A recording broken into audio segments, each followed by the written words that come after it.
આપણે વાલ્મીકી રચિત રામાયણના અરણ્ય કાંડમાંથી પદ્ય 16 અદ્ભુત યુદ્ધ એના 5 શ્લોક આપણે આની પહેલાના પીરિયડની અંદર જોઈ ગયા. એનું આપણે એક વખત ભાષાંતર કરી અને પછી આ 6 થી 10 શ્લોક શબ્દસહ જોશું. પહેલો શ્લોક. પછી પર્વતોના શિખરોની શોભા વાળો, ધારદાર ચાંચ વાળો, પક્ષીઓમાં ઉત્તમ, વનસ્પતિને પ્રાપ્ત થયેલો, શોભાથી યુક્ત જટાયુ કલ્યાણકારી વાણી બોલ્યો. પહેલા શ્લોકની અંદર જટાયુના વિશેષણો આપેલા છે અને બીજો, ત્રીજો અને ચોથા શ્લોકમાં જટાયુ જે રાવણને કહે છે એના માટેના શ્લોક છે. બીજો શ્લોક જેમાં જટાયુ રાવણને એમ કહે છે, યત જે કૃત્વા કરીને, જે કરીને ધર્મ ન હોવે, ધર્મ ન થાય, શરીરશ યશો કીર્તિ, કીર્તિ અને યશ પણ ધ્રુવમ ચોક્કસપણે ન ભવે, ન થાય, શરીરસ્ય ખેદઃ ભવે, શરીરને પણ દુઃખ થાય, તત તે કર્મ, કર્મ કહો સમાચરિત, કોણ કરે, તેવું કર્મ કોણ કરે. ત્રીજા શ્લોકની અંદર પણ જટાયુ રાવણને કહે છે, પરદાર અભિમર્શનાથ, પારકાની પત્નીને સ્પર્શ કરનારી, નીચામ ગતિ, નીચી ગતિને નિવર્તય છોડી દે, યત પરાસ્ય જેની બીજા માણસો વિગર્હિત નિંદા કરે, તત તે ધીરવ ધૈર્યશીલ પુરુષે ન સમાચરિત, ન કરવું જોઈએ. ત્યાર પછીના શ્લોકમાં પણ જટાયુ રાવણને એમ કહે છે, અહમ વૃદ્ધ, હું વૃદ્ધ છું, તું યુવાન છે, ધનુષ્ય વાળો છે, કવચ વાળો છે, બાણ વાળો છે, તેમ છતાં પણ વૈદેહીને મારી પાસેથી કુશળતા પૂર્વક લઈને ન ગમિષ્યસી, જઈ શકીશ નહીં. આ બધું સાંભળી અને 5મા શ્લોકની અંદર રાવણના વિશેષણો આપેલા છે કે આ બધું સાંભળી અને રાવણ કેવો બની જાય છે.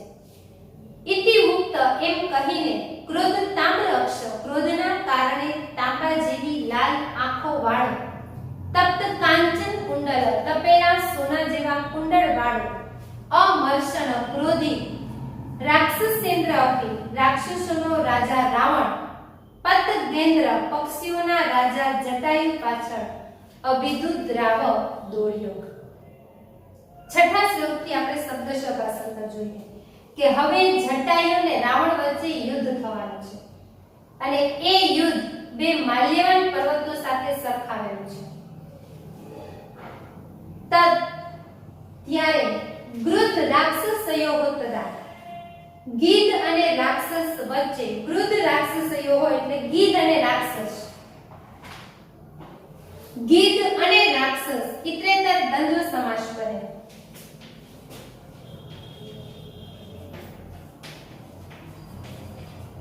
અને થી છૂટું પડે અને બે નામ છે, બે નામનું જોડકું બનેલું છે. ત્યારે તે, તદાનું ગુજરાતી થાય ત્યારે, ત્યારે, તદ એટલે તે, ત્યારે તે ગીધ અને રાક્ષસ વચ્ચે, પહેલા આવશે તદા ત્યારે, પછી આવશે તદ તે ત્યારે તે, અને ત્રીજો ક્રમ ગૃધ રાક્ષસયોઃ, ગીધ અને રાક્ષસ વચ્ચે, ત્યારે તે ગીધ અને રાક્ષસ વચ્ચે સપક્ષ પાંખો સાથે, સપક્ષ એટલે પાંખો સાથે, મહાપર્વતયોઃ એટલે મહાન પર્વત,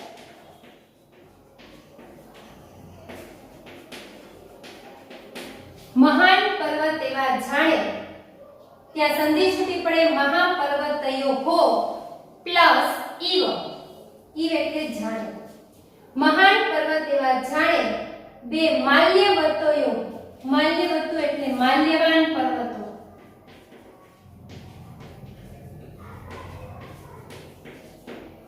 માલ્યવાન પર્વતો જેને બે પાંખો હતી, ઈચ્છા પડે ત્યાં એ ઉડી શકતા, અને એ માલ્યવાન પર્વતો સમુદ્રની અંદર લીન થઈ ગયા. પ્રાચીન સમયની પ્રાચીન ગ્રંથોમાં એનો ઉલ્લેખ કરેલો છે.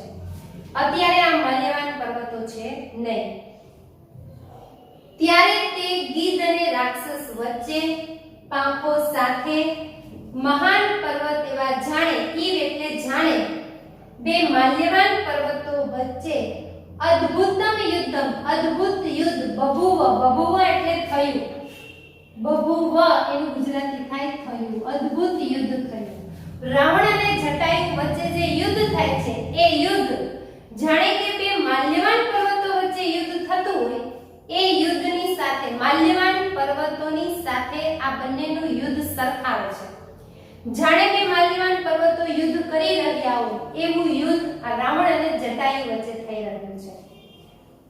ત્યારે તે ગીધ અને રાક્ષસ વચ્ચે સપક્ષ પાંખો સાથે મહાપર્વતયો ઈવ મહાન પર્વત એવા જાણે માલ્યવતો બે માલ્યવાન પર્વતો વચ્ચે અદ્ભુત યુદ્ધ બભુવ એટલે થયું. અદ્ભુત યુદ્ધ એ પાઠનું નામ આવી જાય છે, અદ્ભુત યુદ્ધ. ત્યારે તે ગીધ અને રાક્ષસ વચ્ચે પાંખો સાથે મહાન પર્વત એવા જાણે બે માલ્યવાન પર્વતો વચ્ચે અદ્ભુત યુદ્ધ થયું. હવે રાવણ અને જટાયુ વચ્ચે યુદ્ધ શરૂ થઈ ગયું છે અને કેની સરખામણી કરી એની સાથે બે માલ્યવાન પર્વતોની. મહાન પર્વત પણ કેવો તો કે મહાન કર્મધારય સમાસ થાય. હવે બંને વચ્ચે યુદ્ધ થાય છે. એમાં 7મા શ્લોકની અંદર જટાયુ છે રાવણ ઉપર કઈ રીતે પ્રહાર કરે છે એના માટે આપેલો છે. વિદદાર એટલે ઉઝરડા પાડવા. નખેહી પ્લસ અસ્ય એમ સંધિ છૂટી પડે, નખેહી પ્લસ અસ્ય. ઉઝરડા પાડવા. નખેહી એટલે નખો વડે. અસ્ય જ્યાં આવશે ત્યાં એનું ગુજરાતી થશે આ રાવણ. અસ્ય છે રાવણ માટે સર્વનામ આપેલું છે. અસ્ય એટલે આ રાવણની.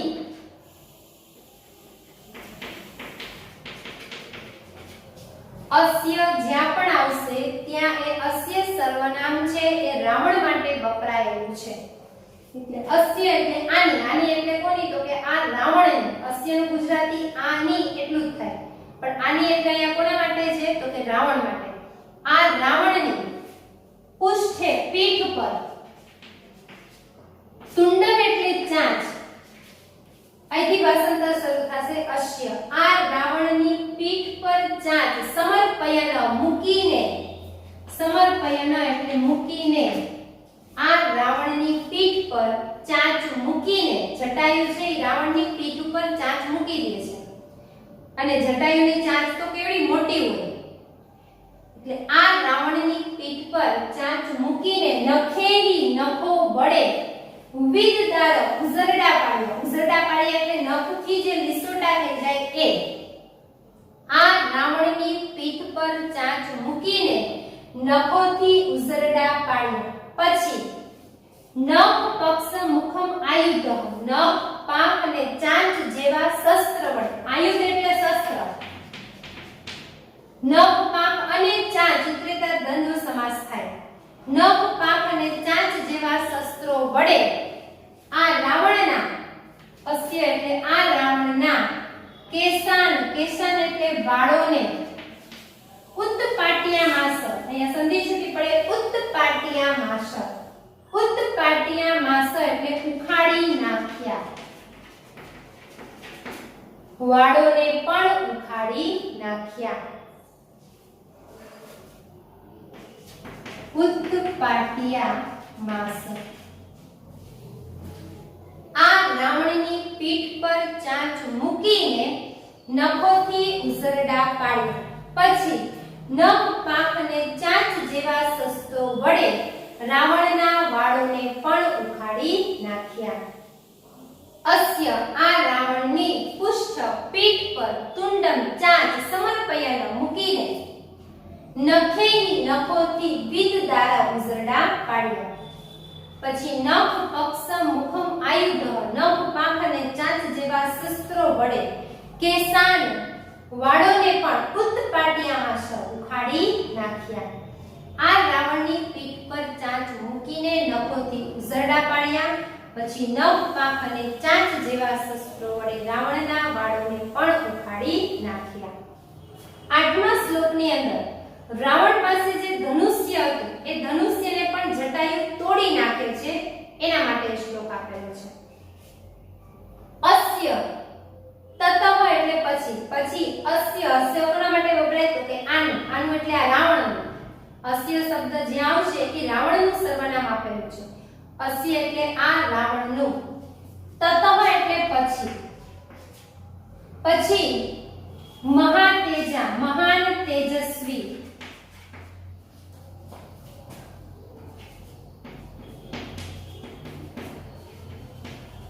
મહાન તેજસ્વી કોણ તો કે જટાયુ.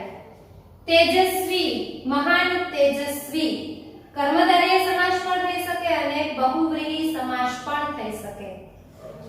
કે જે મહાન તેજસ્વી છે તે એવા કોણ તો કે જટાયુ. બહુવ્રીહી સમાસ પણ થાય. મહાન તેજસ્વી પતગોત્તમાં પક્ષીઓમાં ઉત્તમ.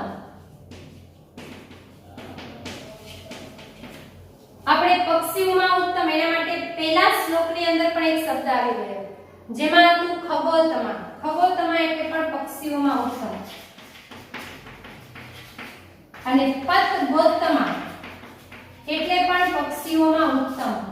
બંનેમાં સપ્તમી તત્પુરુષ સમાસ થાય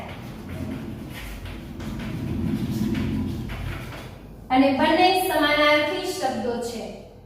પક્ષીઓમાં ઉત્તમ ખગોતમા અને પતગોત્તમા પક્ષીઓમાં ઉત્તમ. બે શબ્દો માં પ્રત્યેકી જોડાય છે એટલે સપ્તમી તત્પુરુષ સમાસ બને અને સમાનાર્થી શબ્દો છે. મહાન તેજસ્વી પક્ષીઓમાં ઉત્તમ કોણ તો કે જટાયુ. આપણે કૌંસમાં લઈ લેવાનું જટાયુ. મહાન તેજસ્વી પક્ષીઓમાં ઉત્તમ જટાયુ. શરૂઆત અહીંથી થશે પછી મહાન તેજસ્વી પક્ષીઓમાં ઉત્તમ જટાયુએ અસ્ય એટલે આ રાવણનું મુક્તામણિ વિભૂષિત મુક્તા નામના મણિઓથી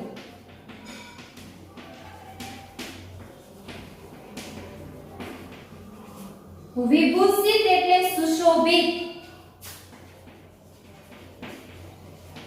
મુક્તા નામના મણિઓથી સુશોભિત ચાપમ એટલે ધનુષ્ય. સશરમ બાણ સાથે. મુક્તા નામના મણિઓથી સુશોભિત ધનુષ્યને બાણ સહિત ચરણાભ્યામ બે પગો વડે. ભ્યામ એટલે દ્વિવચન છે. દ્વિવચનમાં કેટલા અંક આવે તો કે બે પગો વડે બભંજ તોડી નાખ્યું. મુક્તા નામના મણિ. મુક્તા મણિ તો મુક્તા નામના મણિ. મણિ પણ કેવા તો કે મુક્તા નામના કર્મધારય સમાસ થાય ને મુક્તા નામના મણિઓથી સુશોભિત તૃતીય તત્પુરુષ સમાસ બને. પછી મહાન તેજસ્વી પક્ષીઓમાં ઉત્તમ જટાયુએ આ રાવણનું મુક્તા નામના મણિઓથી સુશોભિત ધનુષ્યને બાણ સાથે બે પગો વડે બભંજ તોડી નાખ્યું. પછી મહાન તેજસ્વી પક્ષીઓમાં ઉત્તમ જટાયુએ આ રાવણનું મુક્તા નામના મણિઓથી સુશોભિત ચાપમ ધનુષ્યને બાણ સહિત બે પગો વડે તોડી નાખ્યું. ત્યાર પછીનો જે શ્લોક છે એની અંદર રાવણના વિશેષણો આપ્યા છે કે હવે રાવણ પાસે કઈ જ છે ને એટલે કેવો બની જાય છે તો કે તે ભગ્ન ધનવા તૂટેલા ધનુષ્ય વાળો. બહુવ્રીહી સમાસનો શબ્દ થાય. જેનું ધનુષ્ય તૂટી ગયું છે તેવો. વિરથ રથ વિહોણો. હત અશ્વ ભણાયેલા અશ્વ વાળો. એમાં પણ બહુવ્રીહી સમાસ થાય. હત સારથી ભણાયેલા સારથી વાળો. બહુવ્રીહી સમાસ થાય. તે તૂટેલા ધનુષ્ય વાળો, રથ વિહોણો, ભણાયેલા અશ્વ વાળો, ભણાયેલા સારથી વાળો રાવણ વૈદેહીને હસ્તેન આદાય આદાય હાથ વડે લઈને, આદાય એટલે લઈને સંબંધ ભૂત કૃદંત બને. હાથ વડે લઈને ભૂવી ધરતી પર, પૃથ્વી પર, પાતો એટલે પડ્યો. જ્યારે તમને સંસ્કૃતમાં પ્રશ્ન પૂછાય કે રાવણ ક્યાં પડ્યો, કુત્ર પાતો ક્યાં પડ્યો, તો ત્યાં જવાબની અંદર ભૂવી જ આવશે. ધરતીના બીજા સમાનાર્થી શબ્દો આપણે જો લખીએ કે વસુંધરા, અવની, તો ખોટું પડે. પાઠાધારિત જે શબ્દ આપેલો હોય એ જ ત્યાં લખાવો જોઈએ. ભૂવી લખેલું હોય તો જ સાચું પડે. એના સમાનાર્થી શબ્દો બીજા લખેલા હોય તો જવાબ તમારો ખોટો પડે. તે તૂટેલા ધનુષ્ય વાળો, રથ વિહોણો, ભણાયેલા અશ્વ વાળો, ભણાયેલા સારથી વાળો રાવણ વૈદેહીને હાથ વડે લઈને ધરતી પર પડ્યો. છેલ્લા શ્લોકની અંદર જટાયુ રાવણના ડાબી બાજુના 10 બાહુઓને પણ ઉખાડી નાખે છે. ખગાદીપઃ એટલે પક્ષીઓનો રાજા અને અરિંદમ એટલે શત્રુઓનું દમન કરનાર. પક્ષીઓનો રાજા, શત્રુઓનું દમન કરનાર જટાયુ. પક્ષીઓનો રાજા, શત્રુઓનું દમન કરનાર જટાયુએ ત્યારે તે, તમ એટલે તે, ત્યારે તે, અસ્ય રાવણ પણ, ત્યારે તે રાવણ પર તુંડેના ચાંચ વડે અતિક્રમ્ય, અતિક્રમ્ય એટલે હુમલો કરીને,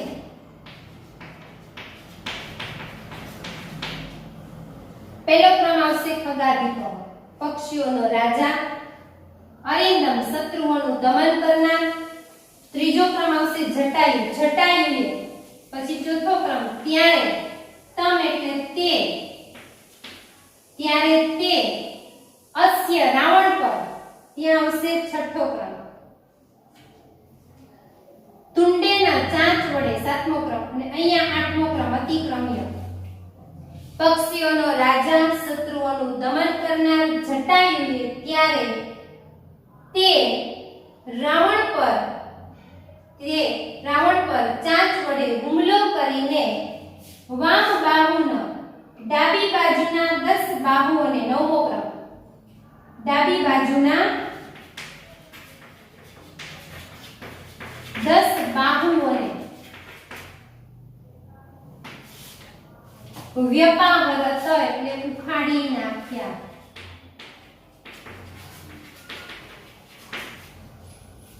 પક્ષીઓનો રાજા, શત્રુઓનું દમન કરનાર જટાયુએ ત્યારે તે રાવણ પર ચાંચ વડે હુમલો કરીને ડાબી બાજુના 10 બાહુઓને વ્યપાહરત ઉખાડી નાખ્યા.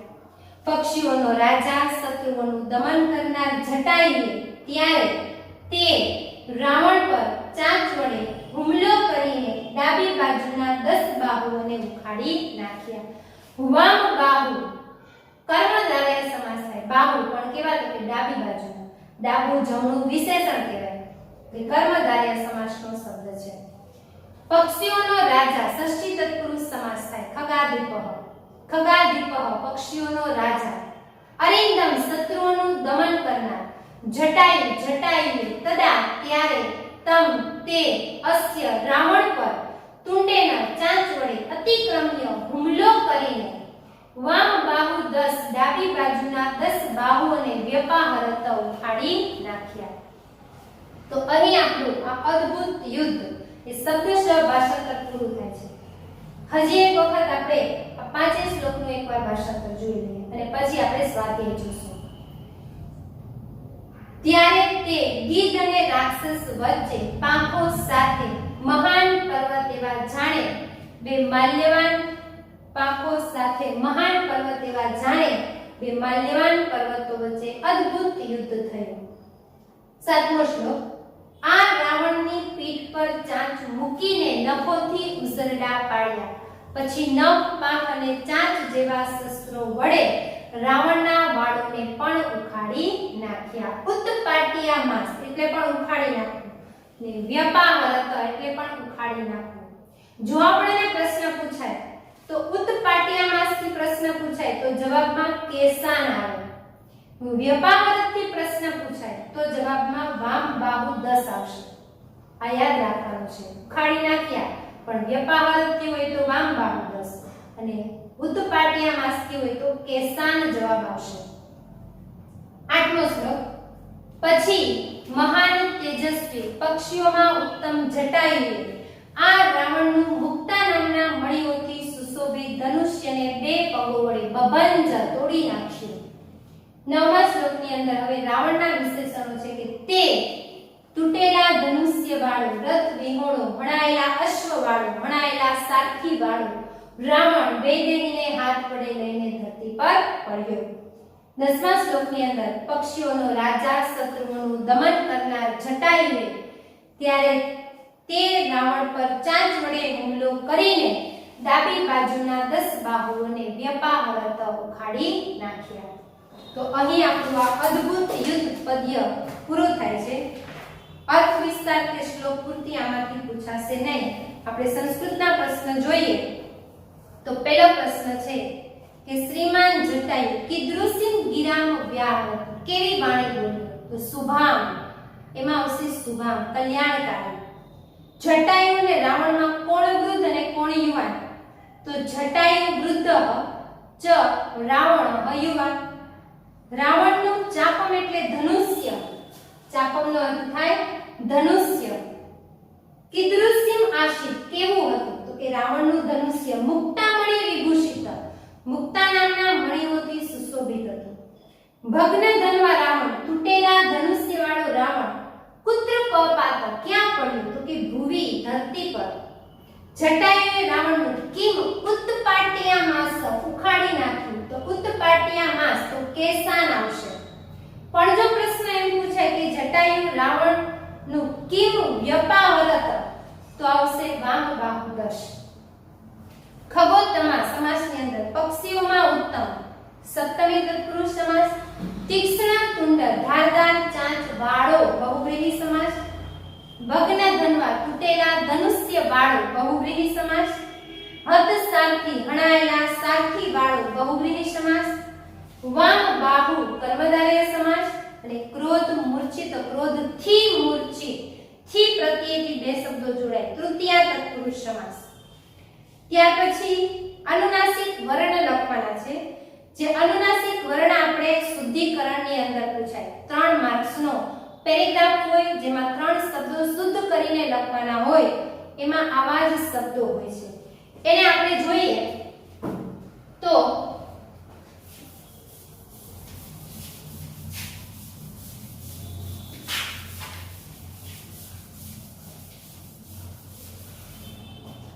પહેલો શબ્દ છે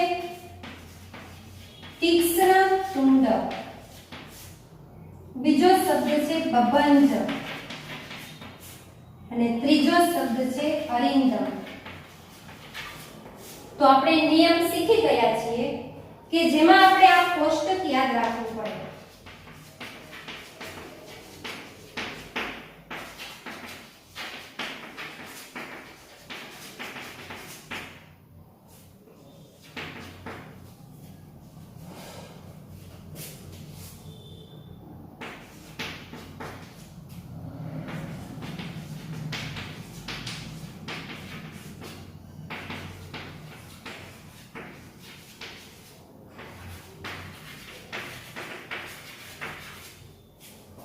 હવે આપણે જોઈએ તો જે અક્ષર ઉપર અનુસ્વાર હોય એના પછીના વર્ણનો અનુનાસિક આવે. તો ત ઉપર અનુસ્વાર, પછીનો વર્ણ ડ, તો ડ નો અનુનાસિક થાય હણ, એટલે અનુસ્વારની જગ્યાએ હણ આવશે, એટલે તીક્ષ્ણ તુંડ. અને એ અનુનાસિક વર્ણ હલંત મૂકવાનો હોય, અને હણ છે આપણે હલંત મૂકેલો છે. બભંજ, ભ ઉપર અનુસ્વાર, પછીનો વર્ણ જ, જનો અનુનાસિક થાય ઝ, એની ય પણ વંચાય, એટલે અનુનાસિક કાઢીને એની જગ્યાએ ય હલંત મૂકવાનો, એટલે ઝ નીચે આવશે. બભંજ. અરિંદમ, ર ઉપર અનુસ્વાર, પછીનો વર્ણ દ, તો દ નો અનુનાસિક થાય ન. આ છેલ્લા છે અનુનાસિક વર્ણો છે, એટલે અરિંદ દમ. આ રીતે જે આપણે શુદ્ધિકરણમાં શીખી ગયા છીએ. ત્યાર પછી ધાતુ ના પ્રત્યય આધારિત ખાલી જગ્યા છે જે તમારે તમારી રીતે પૂરવાની થશે. આપણે ધાતુ પરિચય પણ શીખી ગયા છીએ. પ્રશ્ન 6 પ્રશ્નાર્થ વાક્ય બનાવો એ આપણે પૂછાતું નથી. પ્રશ્ન 7 વૃદ્ધ જટાયુ રાવણને કયા શબ્દોમાં પડકારે છે? તો વૃદ્ધ જટાયુ રાવણને કહે છે કે હું વૃદ્ધ છું, તું યુવાન છે, ધનુષ્યવાળો, રથવાળો, કવચવાળો, બાણવાળો, તેમ છતાં પણ વૈદેહીને મારી પાસેથી તું કુશળતાપૂર્વક લઈને જઈ શકીશ નહીં. જટાયુ પાસે ક્યાં આયુધ હતા? તો કે નખ, પાંખ અને ચાંચ. રાવણ કઈ રીતે ધરતી પર પડ્યો? તો રાવણ તૂટેલા ધનુષ્યવાળો, રથ વિહોણો, કવચ હણાયેલા સારથીવાળો, હણાયેલા અશ્વવાળો, વૈદેહીને હાથ વડે પકડી અને ધરતી પર પડ્યો. ક્રોધાન્વિત રાવણ શું કરે છે? તો ક્રોધાન્વિત રાવણ ક્રોધી, તપેલા સોના જેવા કુંડળવાળો રાક્ષસોનો રાજા રાવણ પક્ષીઓના રાજા જટાયુની પાછળ દોડે છે. અંતે જટાયુએ શું કર્યું? તો કે અંતે જટાયુએ રાવણના ડાબી બાજુના 10 બાહુઓને પણ ઉખાડી નાખ્યા. પ્રશ્ન 8 ની અંદર જટાયુ અને રાવણના વિશેષણો જે તમારે તમારી રીતે અલગ પાડવાના થશે. એ રીતે આપણે પ્રશ્ન પૂછાતો નથી પણ પાઠ આધારિત તેને અલગ પાડી લેવાનો. તો અહીં આપણો આ પદ્ય 16 અદ્ભુત યુદ્ધ પૂરું થાય છે. શબ્દસહ વ્યાકરણ સાથે એની તૈયારી કરી લેવી અને ભાષાંતર 200 પેજની નોટબુકમાં લખી લેવું. વિદ્યાર્થી મિત્રો જેટલું લખશો, લખવાની જેટલી પ્રેક્ટિસ થશે એટલું જ પેપર તમે ઝડપથી સારા અક્ષરે પૂરું કરી શકશો અને ભાષાકીય ભૂલ પણ ઓછી થશે.